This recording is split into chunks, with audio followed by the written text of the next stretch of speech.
বিসমিল্লাহির রহমানির রহিম। আসসালামু আলাইকুম ওয়া রাহমাতুল্লাহি ওয়া বারাকাতুহু। সকলকে আজকের পাঠে স্বাগত জানাচ্ছি। আজকের পাঠে আমরা গ্যাসের গতিতত্ত্ব নিয়ে আলোচনা করব।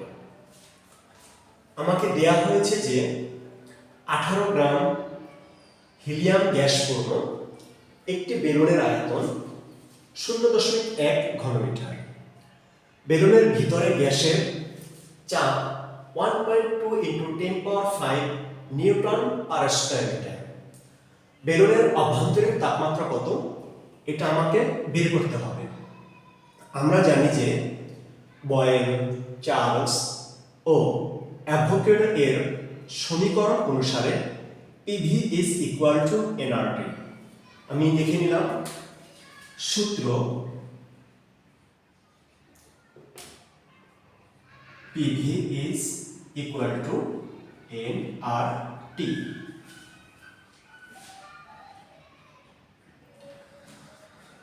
যেখানে P হলো গ্যাসের চাপ, P হলো গ্যাসের চাপ, V হলো বেলুনের আয়তন, V হলো বেলুনের আয়তন, N হলো গ্যাসের মোল সংখ্যা, N হলো গ্যাসের মোল সংখ্যা। কিন্তু আমাকে সরাসরি গ্যাসের মোল সংখ্যা দেয়া হয়নি, আমাকে দেওয়া হয়েছে গ্যাসের ভর, অর্থাৎ স্মল লেটারের m এর মান দিয়ে দেওয়া হয়েছে। আমাকে সেখান থেকে এই n এর মান বের করে নিতে হবে। আর হলো রিডবার্গ ধ্রুবক বা গ্যাসীয় ধ্রুবক, যার মান 8.31, আর এর মান হলো 8.31। টি হলো টেম্পারেচার বা তাপমাত্রা, আমাকে যেটা বের করতে বলা হয়েছে। এখন তাহলে আমি এই n এর স্মল লেটার m সম্বলিত সূত্রটা লিখে নিলে পাই PV is equal to small letter m divide capital লেটারের m এবং RT।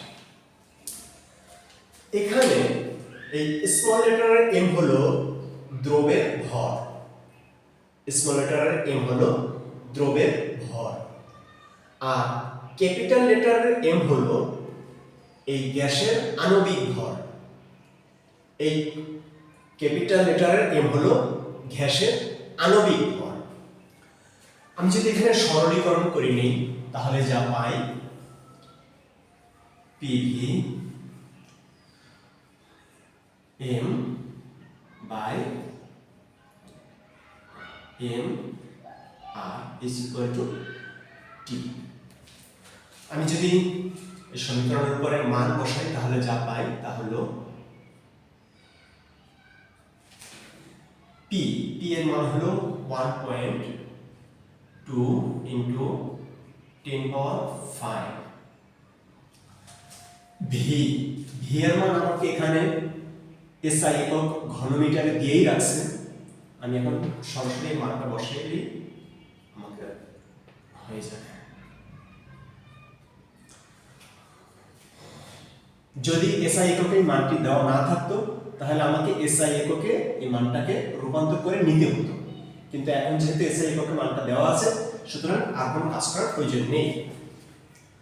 এরপরে ক্যাপিটাল লেটার m, ক্যাপিটাল লেটারের m হলো হিলিয়াম গ্যাসের আণবিক ভর হলো 4, হিলিয়াম গ্যাসের আণবিক ভর হলো 4।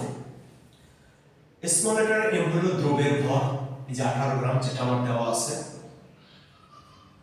এই যে 18 গ্রাম যেটা আমার দেওয়া আছে সেটাই স্মল লেটারের m এর মান। আর এর মান হলো রিডবার্গ ধ্রুবক 8.31।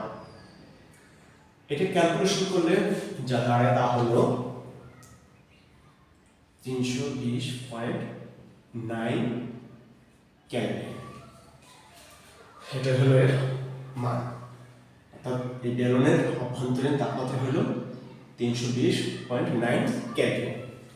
এখান থেকে যদি 273.15 বিয়োগ করে নেওয়া হয় তাহলে সেলসিয়াস স্কেলে অর্থাৎ সেলসিয়াস ডিগ্রিতে তাকে পরিমাপ করা যাবে। আশা করি বুঝতে অনেক সহজ হয়েছে। আল্লাহ তাআলা আমাদের সকলকে ভালো রাখুন, সুস্থ রাখুন। এতক্ষণ সাথে থাকার জন্য ধন্যবাদ।